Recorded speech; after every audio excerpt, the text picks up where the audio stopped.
দিনাজপুরে আমন আবাদে ব্যস্ত সময় পার করছেন কৃষক। আর এ বিষয়ে আরো কিছু তথ্য আমরা জানবো আমাদের সহকর্মী ফখরুল হাসানের মাধ্যমে। ফখরুল, জানাবেন কেমন এবার ফলনের আশা করছেন কৃষকরা?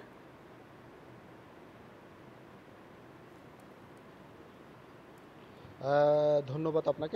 একটু জানিয়ে রাখি যে দিনাজপুরে কিন্তু এখন ভরা আমন মৌসুম। এই সময় কিন্তু কৃষকরা কিন্তু ব্যস্ত সময় পার করছে বিভিন্ন পরিচর্যায়। বিশেষ করে আমরা দেখেছি যে তারা কীটনাশক সহ সার প্রয়োগ করছেন। বিশেষ করে বিভিন্ন ফসলের ক্ষেতে আমরা একটু আগেও দেখলাম যে কৃষকরা এসে কিন্তু সার প্রয়োগ করছিলেন। তো তারপরেও টানা কয়েকদিনের বৃষ্টি বাদলে কিন্তু আসলে কৃষকদের অনেকটাই উপকার হয়েছে, এরকমটাই কৃষকরা আমাকে জানিয়েছে। তো একজন কৃষি কর্মকর্তার সাথে এখন মাঠ পর্যায়ে কৃষি কর্মকর্তার সাথে আমি কথা বলবো যে আসলে এই যে টানা বৃষ্টিতে আসলে এই আমন আবাদে কি সুবিধা হয়েছে একটু বলুন।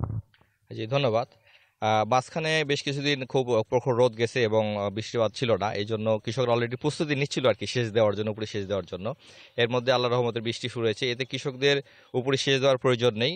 অর্থাৎ মাটিতে যে রস প্রয়োজন দরকার ছিল সেটা পর্যাপ্ত পরিমাণে কৃষকরা পাচ্ছে। এবং আপনারা জানেন যে সাধারণত বৃষ্টির পানিতে নাইট্রোজেন থাকে, এতে কৃষকদের এই সারের ঘাট মানে প্রয়োজন নেই আর কি উপরে প্রয়োগ দেওয়ার জন্য। আর এখন দেখতে পাচ্ছেন বিস্তীর্ণ মাঠ, কৃষক সবাই আসলে ব্যস্ত আন্তঃপরিচর্যার জন্য। এখন আসলে কি কি পরিচর্যা করছে আসলে কৃষক একটু জানেন? যে এখন পরিচর্যা করছে কৃষক, যেহেতু ওয়েদার মেঘাচ্ছন্ন, এখন একটু হালকা আপনার পচনের রোগ দেখা দিতে পারে, ছত্রাক, এবং কিছু কিছু লিফ ফোল্ডার, পাতা বানানো পোকা দেখা দিতে পারে। এই পরিচর্যাটা এখন কৃষকরা করতে। আমন আবাদে আসলে কোন কোন জাতের ধান আসলে কৃষক এই সময় আবাদ করে একটু বলবেন?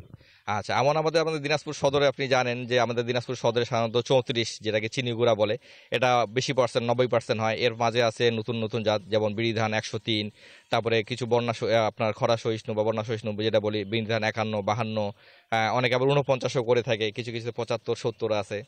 ধন্যবাদ আপনাদেরকে। আসলে আপনি শুনছিলেন যে বিভিন্ন পরিচর্যা কিন্তু এখন করছেন বিশেষ করে কৃষকরা, এবং কৃষক বলছেন যে তারা কিন্তু কৃষি কর্মকর্তা যেভাবে তাদেরকে পরামর্শ দিচ্ছেন সেভাবে কিন্তু তারা কিন্তু আবাদ করে যাচ্ছে। তো দিনাজপুরে মোট 2,60,000 হেক্টর জমিতে কিন্তু এই আমন আবাদ হয়ে থাকে। তার মধ্যে বেশিরভাগ যদি আমি বলি যে এই সদর উপজেলা সহ আশপাশের উপজেলাগুলোতে কিন্তু 100 হেক্টর জমিতে কিন্তু চিকন এবং সুগন্ধি জাতের ধান কিন্তু আবাদ হয়ে থাকে। তো দিনাজপুর থেকে এই ছিল আমার কাছে আমন আবাদ নিয়ে সর্বশেষ। অনেক ধন্যবাদ আপনাকে আমাদের সঙ্গে যুক্ত হবার জন্য। বান্ডেল থাকলে প্রতি সেনমানিতে টাকা বাঁচবে। বিকাশ সেনমানি বান্ডেল কিনে জিতুন প্রতি লেনদেনে।